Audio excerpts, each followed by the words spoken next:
Hey hi friends, welcome back in my new video. और आप सबके लिए फिर से सीएमए सक्सेस स्टोरी मैं लेके आया हूँ। मेरे साथ है इशिता, एंड इशिता जून 24 की क्वालिफाइड है और इनका सीएमए कैंपस प्लेसमेंट में फर्स्ट जॉब इनको मिला है। तो सुनते हैं इशिता के स्टोरी और कैसी लगी उनको उनकी सीएमए जर्नी। सो हाय, कैसे हो आप इशिता? हाय रोहन, आई एम गुड। काफी गुड। और thank you for inviting me. तो शुरू करते हैं फिर। या डेफिनेटली। सो आपने जब सीएमए क्वालिफाई किया और अभी आपको कैंपस से ऑफर भी मिला था, so the moment when you got the offer, वो मोमेंट आपके लिए कैसा था?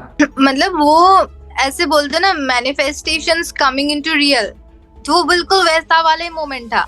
मतलब अ, आप पता नहीं पावर ऑफ मैनिफेस्टेशंस पे कितना बिलीव करते हैं या नहीं। मतलब मुझे तो वो पूरा ऐसा ही लगा कि बैक टू बैक सब होता जा रहा है, क्लियर भी कर लिया। और द थिंग इज, मुझे कंसल्टेंसी वाली प्रोफाइल ही चाहिए थी, and I exactly got this.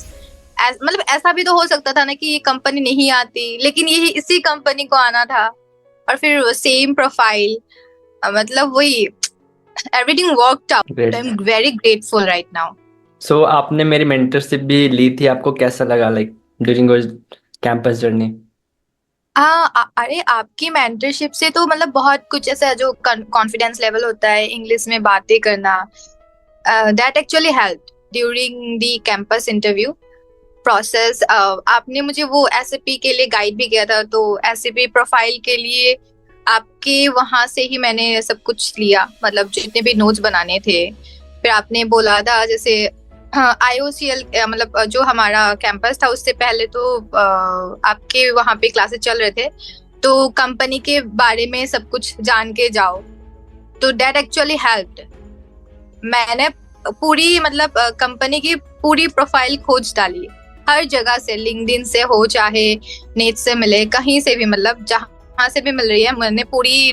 शायद उनके एम्प्लॉयज को भी उतना पता नहीं होगा जितना मुझे पता था इन्वेन्यूएलएसआई के बारे में। तो दैट एक्चुअली हेल्प्ड मी।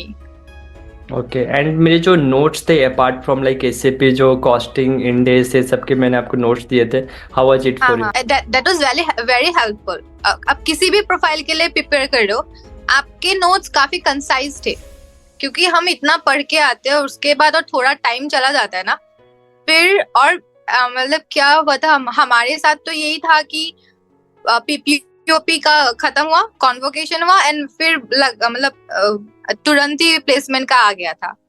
तो आपके नोट्स से ही मतलब वो कंसाइज वाला जो होता है ना कि अच्छा ठीक है, एक बार देख के जाएंगे तो वो थोड़ा दिमाग में रहेगा। तो दैट एक्चुअली हेल्प। वो बहुत काम के नोट्स है। थैंक्स। तो जब आप कैंपस में आप जॉब भी ले चुके हो, अभी आप मुंबई रिलोकेट भी हो चुके हो, आपकी जर्नी भी स्टार्ट हो चुकी है, तो आपके पेरेंट्स को कैसा लग रहा है? अरे वो तो मतलब माई मॉम इज लाइक, मतलब हर जगह अभी, मतलब ऐसे मतलब मैं दिल्ली में थी जब रिजल्ट अनाउंस हुआ। और फिर मतलब मैंने सोच लिया था कि चलो अब कुछ ना कुछ कर लेती हूँ, तो मैं अपने सारे बुक्स लेके आ गई थी। तो अभी मेरी बहन शिफ्ट, क्योंकि मैं तो मुंबई लोकेट कर गई, और उसको वो घर महंगा पड़ रहा है, तो सी इज लाइक अभी मैं शिफ्ट होती हूँ, तो मम्मी इज लाइक उसके सारे बुक्स भेज दो, घर पे रखेंगे वाला उनको। मतलब वो बहुत प्राउड वाली फीलिंग है कि नहीं, अब उसने जो सोचा उसने वो अचीव कर लिया। सो प्राउड, मतलब वो हर किसी को बोलती है अभी, मतलब जैसे सीएमए, क्योंकि जब तक ऐसा नहीं है, क्योंकि हमारे वहाँ पे सीएमए को ज्यादा जानते भी नहीं है, और ऐसे रोल्स उनको मतलब बहुत कम है। तो अभी जब वो मुझे देखती है ना, तो उनको पता चलता है अच्छा ऐसा भी होता है, वैसा भी होता है। तो सीज मतलब वो तो अलग ही लेवल है उनका। और पापा भी मतलब उसको कि अच्छा मिल गया, मतलब जिसको जो चाहिए था। तो दे आर तो वेरी हैप्पी। तो आप थोड़ा सा आप अपनी सीएमए जर्नी के बारे में आप लाइक बताओ, आप कहाँ से हो बेसिकली, एंड आपकी सीएमए जर्नी स्टार्ट कैसे हुई थी? तो अगर मैं पूरी स्टोरी बताने जाऊंगी तो ये तो बहुत लॉन्ग स्टोरी हो जाएगी, तो मैं आपको थोड़ा ब्रीफ में बताने की कोशिश करती हूँ। तो I belong to Assam, and precisely from Namrup. It's a very small town. I don't think anyone has ever heard of it. तो मैं वहां से बिलोंग करती हूँ, जहाँ पे मेरे ख्याल से अभी तक हम दो सीएमएस है पूरे टाउन से। एक मेरे पहले निकल चुकी है और एक मैं हूँ। तो मतलब वो मोमेंट भी मेरे लिए बहुत अच्छा होता है कि आई एम सो प्राउड कि मैं वहां से निकल गई। और हाँ, सीएमए जर्नी मैंने स्टार्ट किया था आफ्टर 12। तो उसके बाद मैं बीकॉम आई, बिकॉज हमारे सारे फ्रेंड सर्कल में वैसा था कि सारे सीए कर रहे हैं, तो आई थॉट कि थोड़ा सा लाइट वाला रखते हैं कि ज्यादा जल्दी निकल जाऊं। तो आई चूज सीएमए। फिर सीएमए में आई, उसके बाद फाउंडेशन तो ऐसे निकल गया अचानक से, तो वो कॉन्फिडेंस लेवल अलग था कि अच्छा फाउंडेशन तो बिना पढ़े निकाल लिया, तो भी इंटरव्यू ऐसे ही निकल जाएगा टाइप। फिर मैंने सोचा कि थोड़ा टाइम देती हूँ इसको, और फिर मैं बीकॉम के बाद इंटरमीडिएट करूंगी। तो मैंने मेरा बीकॉम खत्म हुआ 2016 को। उसके बाद मैं कोलकाता शिफ्ट हुई ताकि मैं कोचिंग ले सकूं, और फिर कोचिंग के टाइम पे मतलब उसको वैसे ही क्लियर कर पाऊं। लेकिन वो होता है ना कि अब अभी निकले हो कहीं और, तो वो एनवायरनमेंट भी वैसे हो गया था चिल टाइप। तो मेरा वो था कि नहीं अब तो यहाँ रह के नहीं कर सकती, तो मैं आई वेंट बैक होम। 2018 में मैं चली गई घर। फिर 2018 से मैंने पूरा इंटर्नशिप कर लिया कि इस टाइम को हम वेस्ट नहीं जाने देते। मैंने इंटर्नशिप किया। फिर 29 पे मैंने एग्जाम्स दिए, क्लासेस लिए, और फिर मैंने एग्जाम्स दिए 2019 में। तो I cleared it back to back. 2019 पे दोनों खत्म हो गए मेरे ग्रुप। उसके बाद तो फाइनल वाला journey is like oh God, मतलब वो ना अलग ही लेवल का वो था कि क्या बन गई हूँ मैं। I was so like a bubbly girl जो मतलब इतना सीरियस नहीं होती है इस चीज को लेके, और लेकिन हाँ मैं सिंसियर थी हमेशा से पढ़ाई को लेके कि पढ़ना है। लेकिन वो फाइनल पे आते आते टाइम तक ना ऐसा हो गया कि अभी चलो हो गया, मतलब इंटरमीडिएट भी निकल गया, ये फाउंडेशन भी निकल गया, तो फाइनल भी निकाल ही लूंगी। लेकिन no, final is the very game changer. मतलब मेरे लिए तो एडवेंचर से कम नहीं था, क्योंकि एक तो था कि लड़कियों की एज वो बहुत बड़ी प्रॉब्लम बन जाती है, और नेक्स्ट आपको मेरा और मेरी मम्मी का वो था कि जब तक लड़की सेटल नहीं होती है तब तक कुछ नहीं, मतलब। लेकिन रिलेटिव्स का होता है ना कि आपको प्रेशर्स आते हैं शादी करो, मेनली तो वही है उनका कि हो गया बस बहुत पढ़ लिया, मतलब। लेकिन नहीं, मतलब my mom has been my biggest support इस चीज को लेके। हम रोते थे तो सारे लोग एक साथ रोते थे कि हो जाएगा, मतलब। लेकिन हाँ, मतलब इस जर्नी ने मुझे वल्नरेबल होना सिखा दिया, and being grateful for all the little things that matters the most. तो ऐसे करते करते मेरा सीएमए, मतलब मैंने ठान लिया कि नहीं, अभी अगर किसी चीज को स्टार्ट किया है तो उसको एंड करना जरूरी है। सो आई एंडेड इट, और वो जून में खत्म हुआ। ओके, सो कुछ क्वेश्चंस है मेरे, लाइक जैसे आपने इंटरमीडिएट आपके फर्स्ट अटेम्प्ट में ग्रुप 1 ग्रुप 2 क्लियर हुआ, तो लाइक आपकी स्ट्रेटेजी क्या रहती थी पढ़ाई के टाइम में? पढ़ाई के टाइम पे स्ट्रेटेजी ये रहता था कि जितना से क्लासेस खत्म करो पहले, और क्लासेस के साथ साथ अपने नोट्स बनाते जाओ। जो कंसाइज वाला नोट्स होता है ना वो बनाना पड़ता है, मतलब। उसके बाद रिवीजन के लिए मैं नहीं बोलूंगी कि इतना ज्यादा टाइम दो, लेकिन मैं भी बोलूंगी क्लासेस के टाइम पे अगर आपका प्रैक्टिस बहुत है ना, प्रैक्टिस कर रहे हो, एक सवाल को आप 2-3 बार कर रहे हो, तो वो बहुत काम आता है। और कॉन्सेप्चुअल क्लैरिटी तो होना ही चाहिए, मतलब। इंटरमीडिएट में आप जितना मेहनत करते हो, फाइनल के लिए आप उतना प्रिपेयर होते हो, मेरा तो ये मानना है। अच्छा, मैं बात करूँ आपके फाइनल की, तो फाइनल में आपको थोड़ा सा टाइम ज़्यादा लग गया, कोविड का भी टाइम था, कुछ और भी चैलेंजेस थे, तो आपके क्या चैलेंजेस थे ड्यूरिंग द फाइनल जर्नी? एक तो चैलेंज यह रहा था कि जैसे कोविड के टाइम पे ऐसा था ना कि हर कोई घूम रहा है, तो वो डिस्ट्रैक्शन हो गया था मेरे लिए कि अच्छा ठीक है, अभी सारे फ्रेंड्स घर पे हैं तो उनके साथ टाइम स्पेंड करते।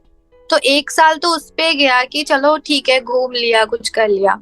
फिर रियलाइजेशन स्टार्ट हुआ कि अभी पढ़ना है, और फाइनल्स की स्टडी अगर आप मानो ना, तो मतलब बीइंग ए एवरेज स्टूडेंट मेरे लिए, मैं टॉप, मतलब पता नहीं टॉपर्स कैसे करते हैं, लेकिन मैं एवरेज स्टूडेंट के हिसाब से देखना चाहूँ ना तो टाइम लेते हैं, मतलब क्योंकि वो बहुत वास्ट है। मैं नहीं बोलूंगी डिफिकल्ट है, लेकिन वो वास्ट है, हमारा सिलेबस ही बहुत वास्ट है। आप एक चीज पढ़ने लगते हो तो दूसरी चीज वो अपने आप दिमाग से निकल जाती है।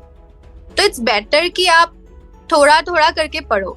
एक मतलब ऐसा नहीं कि सारे सब्जेक्ट उठा के पहले कॉस्ट खत्म किया फिर एसएफएम स्टार्ट किया, ऐसा नहीं। आराम आराम से पढ़ाई करो, मतलब कॉस्ट का थोड़े से टॉपिक्स ले लिए, फिर उसको खत्म किया, फिर उस पर जब ग्रिप आ गई फिर आप कोई और सब्जेक्ट उठाओ। वैसे करने से शायद थोड़ा कम हल्का होता है। मेरे तो वही चैलेंजेस थे कि मेरी एज को लेके सबको वही थी कि भाई अभी हो गया, मतलब कितना पढ़ाई करोगी, खत्म करो इस पढ़ाई को। लेकिन ऐसा भी नहीं था, क्योंकि सीएमए को टाइम देना होता है। उसको थोड़ा मतलब मैंने फिर जब टाइम दिया फिर जाके मेरा निकल। जब आप सीएमए क्वालिफाई किए फिर आपके सामने कैंपस था, तो लाइक आपने किस तरीके से आपने कैंपस के लिए सोचा और लाइक आपने मुझे क्यों ज्वाइन किया? This is a very difficult question to answer, क्योंकि मैं आपके सारे वीडियोस देखती थी जो आप ऑनलाइन यूट्यूब लाइव जाते हो ना, उस पे मैंने आपसे क्वेश्चंस भी काफी किए हैं। शायद एक दो बार तो ऐसे क्वेश्चंस भी किए होंगे कि मुझे टाइम लग रहा है, सो शुड आई कंटिन्यू, या तो उस पे आप रिप्लाई करते थे कि नहीं यू शुड कंटिन्यू। तो और मुझे याद बहुत प्रिसाइजली तो याद नहीं है, लेकिन हाँ, क्योंकि मैं आपको ऐसे मेंटर की तरह ही देखती थी जब भी ऑनलाइन, क्योंकि हमारे पास ना हमारी जर्नी में यही एक डिसएडवांटेज होता है कि हमारे आसपास कोई नहीं रहता है। जैसे बाकी सब ऐसे कॉलेज जाते हो तो कॉलेज में फ्रेंड्स बन जाते हैं तो सारे, लेकिन हमारी जर्नी में हम अकेले पड़ जाते हैं। तो इसके लिए आप जैसे मेंटर्स होते हो जो मतलब क्या बोलते हैं, भगवान का रूप ही बोल सकते कि कोई तो है साथ में वैसे टाइप का, तो दैट हैज हेल्प। तो मैंने इसलिए सोचा कि आपसे ले लूं। अब आपसे मैंने बात भी की थी कि मेरे अटेम्प्ट्स है क्योंकि मुझे मिलेगा कि नहीं जॉब, तो यू आर लाइक नहीं, ऐसे भी होते हैं लोग जिनके अटेम्प्ट्स होते हैं फिर भी उनको जॉब मिलते हैं। तो मैंने सोचा कि ठीक है ले लूं। सो आप थोड़ा से स्टूडेंट्स को बताओ आपकी किस कंपनी में जॉब लगी है, क्या प्रोफाइल आपको मिला है? So I got into InvenioLSI. It is a SAP firm which deals in public sector. तो मेरी प्रोफाइल है SAP Consultant की। That is what. ग्रेट। तो अभी आपने एसएपी कंसल्टेंट की जर्नी भी स्टार्ट की है और आपने आई थिंक कितने दिन हो गए आपको ऑफिस ज्वाइन किए हुए? We joined on 7th. तो अभी कितना 22 days, 23rd है ना आज, तो 10-15। या सो आई थिंक आपको एसएपी के बारे में आइडिया लग गया होगा कि इसकी फ्यूचर अपॉर्चुनिटीज क्या है, आपको कैसा लग रहा है? हाँ, एसएपी का मतलब फ्यूचर अपॉर्चुनिटीज बहुत है। व्हेन यू सी, मतलब मेरी कंपनी एसएपी से ही डील करती है मोस्टली, तो इनके अलग अलग प्रोफाइल्स है। तो मेरा टीआरएम वाला प्रोफाइल है, टैक्स एंड रेवेन्यू मैनेजमेंट। तो इनके पास इतने अच्छे से प्रोजेक्ट्स होते हैं ना, और आपको अगर ट्रैवलिंग का शौक है तो मतलब मुझे लगता है ये प्रोफाइल बहुत अच्छी है। बाकी आप तो उस पे क्या बोले पूरा एक्सपीरियंस्ड हो, तो आपसे ज्यादा गाइड तो और कोई नहीं कर सकता है। सो लाइक आप न्यू जनरेशंस अपकमिंग सीएमएज को क्या सजेशंस देना चाहोगे? उनको अपनी सीएमए जर्नीज को किस तरीके से देखना चाहिए और अप एंड डाउन्स को कैसे मैनेज करना चाहिए? ठीक है, मैं ट्राई करूंगी तो कि उनको कुछ बोल पाऊँ। मतलब हमें ना कभी भी ऐसा डीमोटिवेट नहीं हो जाना चाहिए कि मुझसे नहीं हुआ या मैं फेल कर गई। मैंने एक कोट सीखा इस जर्नी के दौरान कि failure is just a delay not a defeat. तो अगर उस चीज को अगर आप मान के चलो ना, तो दैट हेल्प्स। मतलब हाँ ठीक है, फेल हो गए कोई बात नहीं, that is not the end of your life. मतलब आप ट्राई करो, आपसे हो जाएगा। तो मतलब मैंने अपनी जर्नी से तो पूरा सीखा कि ठीक, आप अकेले चल सकते हो, आप काफी हो अपने लिए। यू डोंट नीड समवन जो आपको आके, मतलब हम आउटसाइड वैलिडेशन ज्यादा ढूंढते हैं कि हमें कोई बाहर से आके बोले कि हम कैसा कर रहे हैं, लेकिन आप मतलब आप खुद पे कोई एनालाइज करते नहीं हो कि आप इस चीज को कर सकते हो या नहीं। वही है कि अगर there is a quote, right? If you think you can, you can, and if you think you can't, you can't. Both the ways you are correct. तो आपको वो सीखना है कि आप कर सकते हो या नहीं। जितना ऑप्टिमिस्टिक रहते हो उतना लाइफ में सब कुछ मिलता जाता है। मैंने तो अपनी जर्नी से यही सीखा है। वुड लाइक टू ऐड कि देयर विल बी टाइम जहां आप बहुत डिप्रेस्ड रहोगे, लेकिन ठीक है, चलता है। This is normal. ये सबके साथ होता है। यस, तो I am. Definitely like life में अप एंड डाउन्स होते हैं, और लाइक जब आपका डाउनफॉल चल रहा होता है, इन दैट केस आपको समझना है खुद को कि आपसे क्या गलतियां हो रही है, कहाँ पे कमियां रह रही है। अगर आप उन पे काम करोगे तो डेफिनेटली फिर से आपका वो डाउनवर्ड से अपवर्ड ट्रेंड चेंज होगा। तो ऐसा नहीं सोचना है कि निगेटिव है तो सिर्फ हम निगेटिव ही है। और जैसे इशिता ने बताया कि she was also feeling demotivated, like जब फाइनल्स में टाइम लग रहे थे और मैंने उनको बताया समझाया, लाइक मैं इन्होंने मेरे यूट्यूब लाइव सेशंस को भी ज्वाइन किया था। तो इन डैट केस आप अगर डीमोटिवेटेड और कुछ ऐसा फील हो रहा है, आप किसी भी सीनियर से कनेक्ट करो और आप उनसे बातें करो, अपनी प्रॉब्लम्स को आप बताओ, उनसे सजेशंस लो। आपको फ्यूचर आपकी अच्छी जाएगी उस केस में। तो ऐसा कभी भी लगता है तो आप किसी से भी कनेक्ट कर सकते हो। तो definitely. Thanks Ishita and all the best for your future. आप एसएपी में अपना नाम रोशन करो। Thank you so much Rohan, thank you so much. मतलब आपसे बात करके लगता है कि आई हैव ए मेंटर। सच में लगता है कि मैं कहीं गलत भी जाऊंगी ना, नहीं रोहन सर है जिनसे मैं पूछ सकती हूँ कुछ भी। मैंने आपसे शायद सब कुछ पूछा है जैसे एसएपी में, क्योंकि अभी हमारा चल रहा है तो वो थोड़ा टेक्निकलिटी आ जाता है, तो उसको लेके हम थोड़ा घबरा जाते हैं। लेकिन फिर भी मैंने आपसे मतलब हर एक चीज को लेके मैंने आपसे कंसल्ट किया है। तो आपका तो बहुत बड़ा रोल है, मतलब आफ्टर पासिंग ही चाहे हो, लेकिन हाँ बिफोर पासिंग भी थोड़ा बहुत तो इंटरेक्शन हुआ था, लेकिन आफ्टर पासिंग तो यू हैव बीन माय मतलब go to mentor, go to person. Thank you so much for नहीं दैट। थैंक्स, देखो मेरा एम भी यही है कि लाइक सीएमए फैटर्निटी में बहुत कम लोग हैं जो स्टूडेंट्स क्वालिफाइड होने का तो उनको सही डायरेक्शन दे पा रहे हैं। और रीज़न ये होता है ना, इससे आपका टाइम लॉस होता है। लाइक अगर मैं खुद की बात करूँ तो मेरे टाइम में कोई नहीं था, अगर मेरे टाइम में भी कोई होता तो शायद आज मैं कहीं और होता। तो रीजन्स ये हो जाते हैं, इसलिए मेरा यही टारगेट है कि जो भी बच्चे क्वालिफाई करते हैं उनको कॉर्पोरेट में कैसे जाना है, कैसे सरवाइव करना है, वो सारी ट्रेनिंग्स दे के उनको उस कैपेबल बनाना है कि वो कॉर्पोरेट के हर एक प्रॉब्लम को फेस करे। बिकॉज अभी आपको बहुत प्रॉब्लम्स फ्यूचर में भी आएंगे, ऑफिस पॉलिटिक्स होता है, प्रमोशंस कैसे लेना है, काम को कैसे मैनेज करना है, वर्क लाइफ बैलेंस कैसे करना है। क्योंकि हमने स्टडी किया है अभी तक, बिल्कुल स्टडी के अलावा हमें कुछ नहीं पता। तो वो सारी चीज़ें भी सीखना बहुत ज़रूरी हो जाता है एक टाइम पे। Yes definitely. ओके, चलो फिर bye bye, all the best, keep in touch. Yeah sure. Okay. Bye.